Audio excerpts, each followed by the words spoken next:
Union का गीत हमारी फौलादी एकजुटता का गीत है।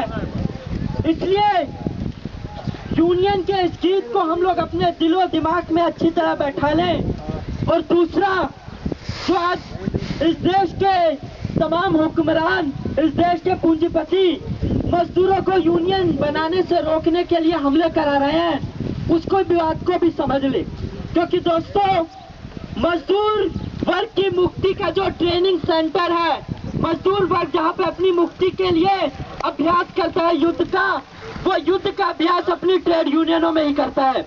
इसलिए इस देश के सारे पूंजीपति वर्ग चाहते हैं कि मजदूर अपना जो युद्ध का अभ्यास करने वाली जगह है, यानी उसका ट्रेड यूनियन, उसको बनने से ही रोक दिया जाए। आप लोग यहाँ पे पिछले 34 दिनों से बैठे हैं। ऐसा नहीं है कि 34 दिनों में आपने कुछ बहुत सीखा नहीं है। 34 दिनों में आपने जो तमाम ITI में स्कूल के अंदर किताबें पढ़ी होंगी, जिसके अंदर भारत देश की तस्वीर बताई गई, राष्ट्रीय गान बताया गया, पुलिस फौज की देशभक्ति बताई गई, उस 34 दिनों में आपने ये जान लिया कि भैया ये देश किसके लिए देश है। देश कोई कागज पे किसका नक्शा नहीं है, देश बनता है वहाँ के रहने वाले लोगों से। और जिस देशभक्ति और जिस राष्ट्रगान की बातें इस देश की 26 जनवरी 15 अगस्त को की जाती है, वो देश असल में टाटा बिरला अंबानियों का देश बन के रह गया है। मजदूरों किसानों के लिए जिंदगी है कोल्हू के बैल की तरह।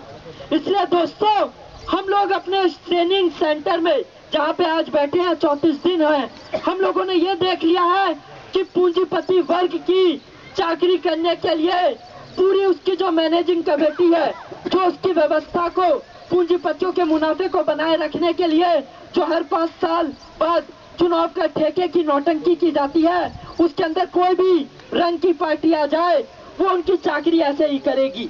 वो पूंजीपतियों को पूजेगी, आबाद करेगी और जनता को लूटेगी, बर्बाद करेगी।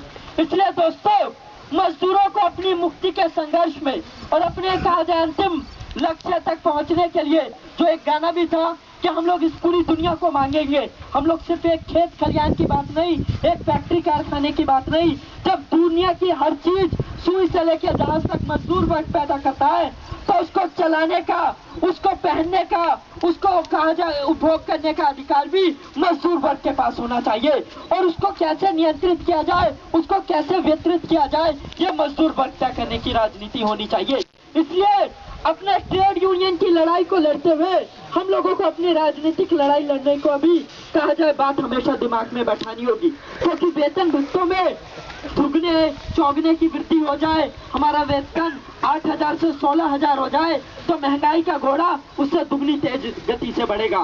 महंगाई 10 से 20,000 हो जाएगी। वो आपकी 16,000 तनख्वाह फिर 2 साल बाद, 1 साल बाद उतने ही 8,000 रुपए जितनी रह जाएगी। इसलिए दोस्तों, ये दुबन्नी चवन्नी और कहा जाए आर्थिक मुद्दों की लड़ाई लड़ते हुए मजदूर वर्ग को अपने कहा जाए राजनीतिक लड़ाई, यानी मजदूर मेहनतकश लोगों के राजकाज की लड़ाई भी लड़ने की बात हमेशा दिमाग में बैठानी होगी। और उसके लिए आप लोगों के बीच में हम लोग अपना जो मजदूर बिगुल अखबार है, वो इसी बात का प्रचार प्रसार करता है कि भारत के अंदर मजदूर मुक्ति का रास्ता क्या हो, मजदूरों मेहनतकश लोगों का राजकाज कैसे कायम हो, मजदूर वर्ग की कैसे कहा जाए संगठित ताकत एक उसकी इस्लामी पार्टी बने, उसकी बात वो करता है।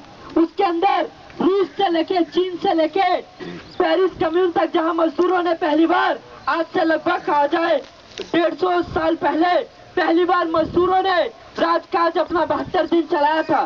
फ्रांस की राजधानी पेरिस में 72 दिन मजदूरों ने वहाँ की कोर्ट कचहरी से लेके वहाँ के फैक्ट्री कारखाने हर चीज को अपने नियंत्रण में लिया। सेना मजदूरों ने खुद अपनी बनाई और उसको चलाया। मजदूरों ने दिखा दिया कि जो हल खेतों में, जो कहा जाए खेतों में हल चलाने वाले मजदूर है, जो फैक्ट्री में काम करने वाले मजदूर है, वो संसद विधानसभा में बैठे बलात्कारी भ्रष्टाचारियों से बेहतर समाज बना सकते हैं, बेहतर देश चला सकते हैं, जहाँ ना कोई भुखमरी होगी, ना कोई गरीबी होगी, ना कोई अत्याचार होगा, जहाँ पे समानता होगी, जहाँ पे भाईचारा होगा, जहाँ पे मजदूर मेहनतकश लोग अपने कहा जाए स्वाभिमान से जी सकेंगे। इसलिए दोस्तों, अपने इस संघर्ष को हम लोगों को, अपने इस ट्रेनिंग स्कूल को अपनी इस लड़ाई तक भी ले जाने के लिए हमेशा तैयारी करनी होगी। और उसके लिए मजदूर बिगुल अखबार हम लोग आप लोगों के बीच लेके भी आए थे। उसके अंदर पूरे मजदूर वर्ग के इतिहास, मजदूर क्रांतियों का इतिहास है, उसको पढ़ा जाए, जाना जाए। क्योंकि स्कूली पढ़ाई जो थी वो हमारी नौकरी दिलाने के लिए हो सकती है, लेकिन मजदूर वर्ग की पढ़ाई मजदूरों का अखबार करा सकता है। ये अखबार जो टीवी चैनल आज चल रहे हैं, दैनिक जागरण, पंजाब केसरी, आज तक, एनडीटीवी से लेके तमाम, वो पूंजीपति वर्ग की बात करेंगे, वो शाहरुख खान, सलमान खान की बात करेंगे, वो मजदूर वर्ग की मुक्ति की बात नहीं करेंगे। इसलिए मजदूर वर्ग की मुक्ति का रास्ता भी मजदूर वर्ग का क्रांतिकारी अखबार दिखा सकता है। और मजदूर बिल्कुल उसी लक्ष्य को लेकर आप लोगों के बीच आता रहा है और आता रहेगा। इसके लिए हम लोग आगे भविष्य में यहाँ पे अध्ययन चक्र भी चला सकते हैं, ताकि मजदूर अपने अखबार को लोगों तक लेके जाएं, जिसमें जाना जाए कि भिवाड़ी के मजदूर कैसे लड़ रहे हैं, लुधियाना के मजदूर कैसे संघर्ष कर रहे हैं, नोएडा के मजदूरों के हालात क्या है, और देश दुनिया में तमाम टर्की से लेके कंबोडिया और बांग्लादेश के मजदूरों ने कैसे संघर्ष जीते, कैसे संघर्ष लड़ रहे हैं, और पूरे दुनिया में मजदूरों के हालात कैसे हैं, उसको भी जानने के लिए हम लोगों के पास अपने प्रचार माध्यम होने चाहिए, अपनी बातों को लोगों तक ले जाने के लिए अपने संसाधन होने चाहिए। इसी के साथ दोस्तों हम लोग अपनी बात एक अंतिम गीत के साथ खत्म।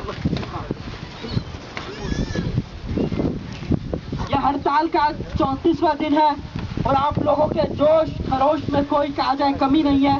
इस जोश खरोश को बनाए रखें और हम लोग अपने उस गीत को, जो मेरे ख्याल से यहाँ ज्यादातर साथियों को याद भी हो गया होगा वो गीत, इसलिए पूरा साथ देने की जरूरत है कि कम से कम अगर ये लोग मैनेजमेंट की आज छुट्टी बना रहे हैं तो इनके घरों तक, इनके कानों तक वो आवाज पहुंच जाए कि मजदूर थके हारे नहीं है, मजदूर संडे को, छुट्टी वाले दिन भी अपने हड़ताल को जारी रखे हैं। और हमारी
का